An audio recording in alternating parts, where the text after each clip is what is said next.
¿Cómo están, estudiantes? Tengan ustedes muy buenos días. Nos encontramos una vez más para compartir información y generar sobre todo aprendizaje. ¿Cómo están? Yo espero que se encuentren muy pero muy bien.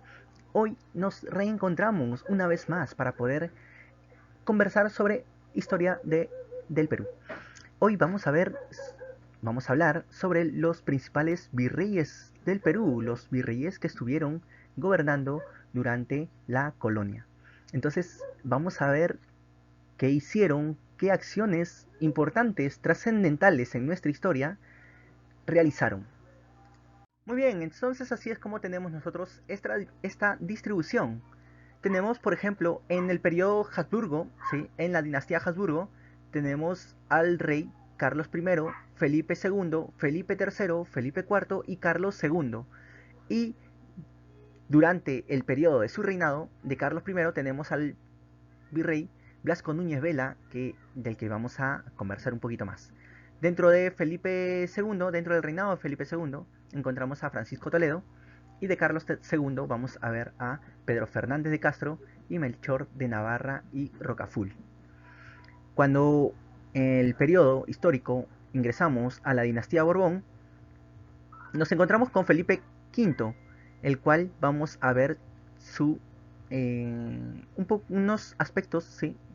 Acciones que hizo José Antonio de Mendoza, Caamaño y Sotomayor. Cuando vamos a ver el reinado de Fernando VI, vamos a hablar sobre las acciones, los hechos más importantes dentro del virreinato de José Antonio Manso de Velasco y Sánchez Samaniego. Con Carlos III vamos a hablar del virrey Manuel de Amat y Juniet, Agustín de Jáuregui y Aldecoan.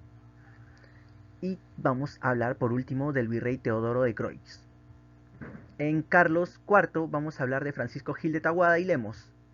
Y con Fernando VII, que es el último virrey que va a gobernar aquí el virreinato del Perú, vamos a hablar de Fernando de Abascal y Sousa. Bien, y es así como tenemos distribuidos a todos los virreyes y seccionados por los periodos de según la dinastía al que corresponde. Bien, así vamos a hablar acerca del reinado de Carlos I.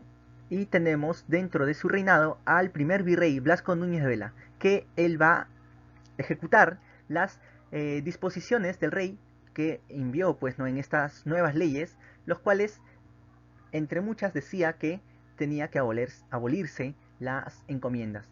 Y entonces pues se va a quitar de estos beneficios a los encomenderos, y es así como se va a enfrentar el virrey contra el líder de estos encomenderos, que es Gonzalo Pizarro.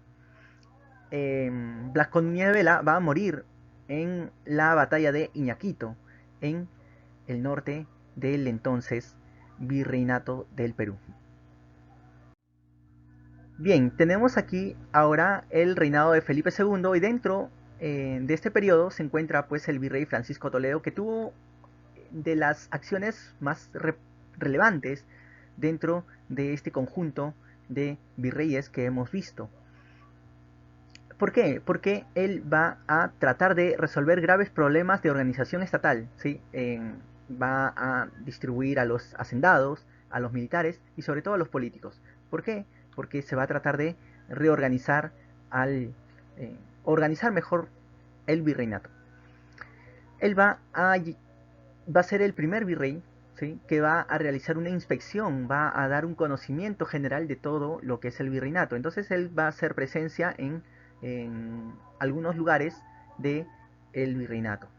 Luego vamos a ver que él va a realizar pues, ¿no? la creación de la Casa de la Moneda, donde va a organizar el sistema de la mita minera, que va a ser pues, ¿no? los inicios de esta explotación, o mejor dicho, va a ser la formalización ya de la explotación de los indígenas. También va a, como dice, ¿no? fortalecer las costas del virreinato del Perú para actuar en contra de los ataques de los piratas. Bueno, para este control también de las mitas va a ejercer, pues no va a reunir a la población en reducciones, de modo que va a tener un mejor control de estos individuos. Luego vamos a ver que él se va a mostrar muy a favor de la llegada del Tribunal de la Inquisición, porque así le da la potestad de poder realizar el control ideológico, o sea, va a decirles que piensen los indígenas. ¿Y cómo va a realizar esto? Bueno, pues a través de las expediciones que hizo hacia, por ejemplo, el Vilcabamba, que, bueno, es donde va a apresar a Tupac Amaru I, y a quien va a dar muerte. Luego también vamos a ver que él va a ser llamado el Solón del Perú por esta forma de tratar de unificar, de controlar a todo el virreinato del Perú. Recordemos que para ese entonces el virreinato del Perú era muy extenso. Muy bien, así es como llegamos pues al conocimiento de Francisco Toledo. Bien, ahora vamos con el reinado de Carlos II. Tenemos nosotros dentro de este periodo del reinado de Carlos II a virrey Pedro Fernández de Castro y Melchor de Navarra y Rocaful. El virrey Pedro Fernando de Castro, él va a ser muy va a empatizar, mejor dicho, con los indígenas, ¿sí? Este virrey va a empatizar con los indígenas porque va a tratar de abolir la mita minera. Ahora, también va a tratar de reestructurar, ¿sí? Va a tratar de que se trate mejor a los indígenas y por eso se va a enfrentar contra los mineros de la Icacota. Eso es entre lo más importante que podemos nosotros ver de Fernando de Castro. Ahora, vamos con Melchor de Navarra y Rocaful. Él va a reorganizar, ¿sí? Una vez que Fernando de Castro ya haya tratado de mmm, encontrar, pues, ¿no? Una forma de quitarles el peso, la carga de trabajo a los indígenas, pues Melchor de Navarra y Rocaful lo que va a hacer es reorganizar nuevamente la mita. Muy bien, además él va a realizar el censo de la población indígena, ¿sí? Y es también el que va a restablecer la Casa de la Moneda de Lima, ¿sí? Todo esto son algunas acciones correctoras del gobierno de Pedro Fernando de Castro, ¿sí? Que se da justo en este reinado de Carlos II. Bien, ahora vamos con el reinado de Felipe V y tenemos al virrey José Antonio de Mendoza Camaño y Sotomayor.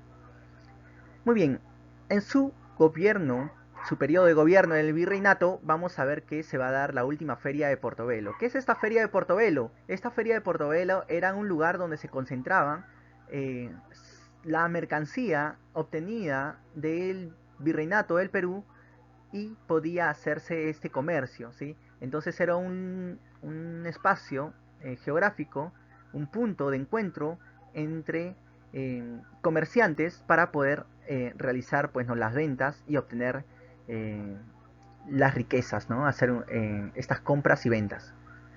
Bien, en 1742 llegaron los primeros navíos de registro al Callao por el Cabo de Hornos, ¿sí? ¿Dónde queda Cabo de Hornos? Abajo, ¿no? El continente sudamericano. Y es así como se hace el primer transporte por ese lado. Bien, ahora vamos a ver que estableció el virreinato de Nueva Granada y su primer virrey fue Sebastián de Eslava, ¿sí? Aquí ya vamos a ver que se está fraccionando lo que es el virreinato del Perú. En 1742 se produjo la sublevación de Juan Santos Atahualpa, que es una de las primeras manifestaciones o rebeliones, mejor dicho, indígenas, ¿sí? Que se dieron, pues, ¿no? Es antes de la rebelión de Tupac Yupanqui, perdón, de José Gabriel Condorcanqui. Bien, ahora estamos en el reinado de Fernando VI y dentro de este periodo se encuentra el virreinato de José Antonio Manso de Velasco. Él va a ejercer el periodo más largo que gozó el virrey, que ha gozado un virrey en el Perú, ¿sí? Si nos preguntan quién es el virrey que más tiempo gobernó, pues tenemos que responder José Antonio Manso de Velasco. Bien, Entre otras acciones que sería bueno recordar, que se produjo el más espantoso terremoto, o sea, se produjo un gran terremoto que destruyó Lima y el Callao el 28 de octubre de 1746. Y bueno, es uno de los registros en los cuales se tiene que eh, sabemos que por el mes de octubre es recurrente que suele haber los movimientos sísmicos, ¿no? Muy bien, dentro del reinado de Carlos III tenemos a los virrey Amat y Juniet, tenemos al virrey Agustín de Jauregui y Adelcoa, tenemos al virrey Teodoro de Croix. Muy bien, dentro del virreinato de Manuel Amat y Juniet, vamos a ver que se establece la Real Aduana, ¿sí? La aduana real, y se descubre la mitad de Hualcayo. Entonces es lo que nosotros tenemos que tener en cuenta. Y bueno, también lo más importante, ¿sí? Este es lo más resaltante, la expulsión de los jesuitas se da en el gobierno de Amat y Juniet.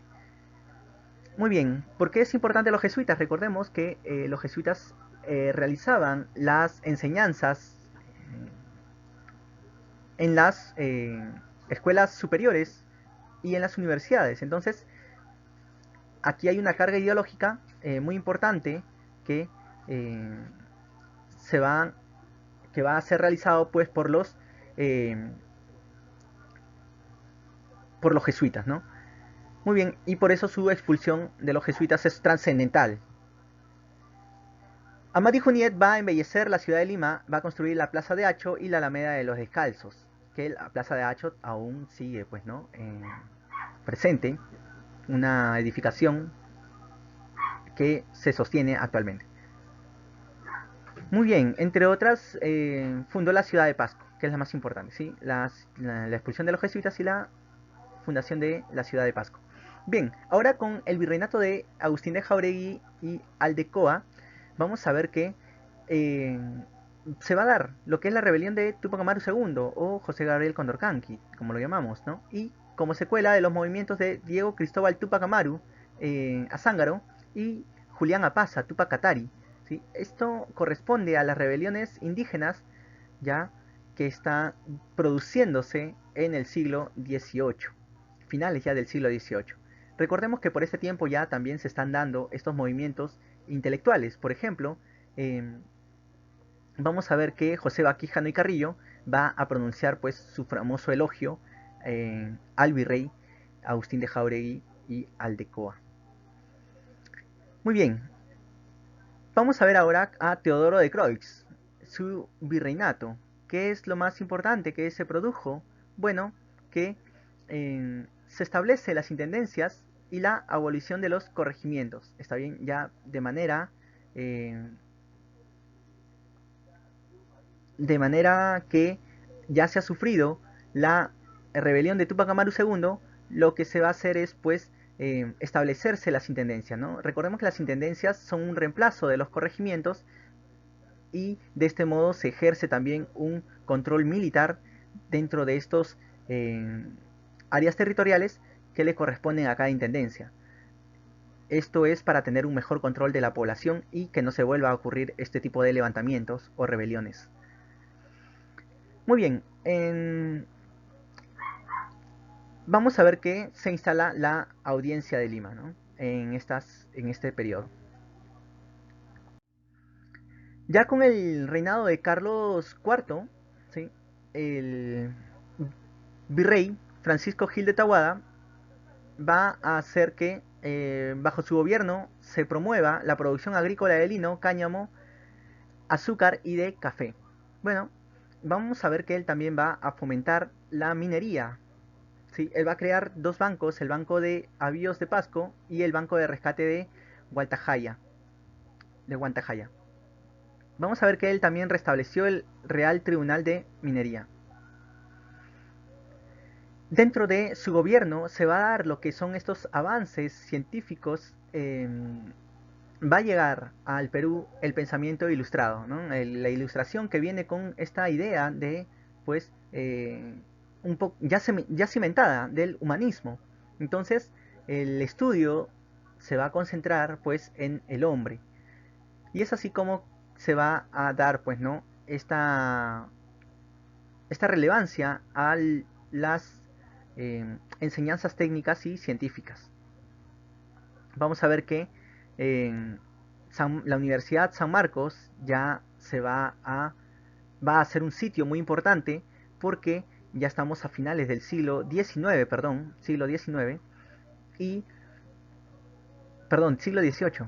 y vamos a ver que se está dando, pues, no, estos movimientos de emancipación, y esta casa de estudios San Marcos es, pues, una de las que más convulsión va a surgir, puesto que aquí se va a dar la Sociedad de Amantes del País y se va a difundir el periódico El Mercurio Peruano, en el cual se va a dar estas voces y estas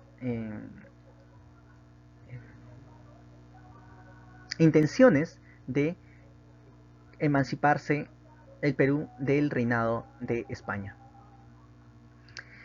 Otra acción importante de Francisco Gil de Taboada, vamos a ver que él va a realizar el último censo de la etapa virreinal. Vamos a ver que va a haber 1.076.122 habitantes. 1.000.000, chicos, y ahora vamos cerca de 30 millones, 33 millones. Muy bien, reinado de Fernando VII. Vamos a ver que Fernando de Abascal y Sousa, el virrey, va a fundar el Colegio de Medicina de San Fernando. Está bien que actualmente se forma parte de la Universidad San Marcos. Construye e inaugura el Cementerio General, y vamos a ver que va a organizar el Regimiento de la Concordia Española del Perú y va a develar, pues, ¿no?, los movimientos de la Junta de Gobierno de Quinto, de Chuquisaca, La Paz y Chile, así como las rebeliones de Cela, Crespo y Castillo, de Payardel y de Pumacahua, ¿no?, de Mateo Pumacahua. Muy bien, entonces ya nos encontramos en un periodo de la historia del Perú en el cual ya está por terminar lo que es la colonia y ya se están dando estos movimientos emancipadores, ¿no? Por ejemplo, en el sur del Perú con rebeliones de Francisco de Cela, ¿no?, Crespo y Castillo, y de Mateo Pumacahua, que al principio estuvo del lado de los españoles, pero ya con la muerte de Tupac Amaru va a pasar, pues, ¿no?, al bando de eh, de los de los peruanos, ¿sí? Va a querer, pues, rebelarse contra los españoles, ¿no? Recordemos que todos se mueven por un propósito, ¿no? Y ese propósito era también una sensación de traición o de no cumplimiento de sus promesas, o en todo caso, ¿no?, de afectación en sus intereses de Mateo Pumacahua. Y esa es la causa, ¿no? Más que sentimiento patriota, era un poco de acomodo, ¿no?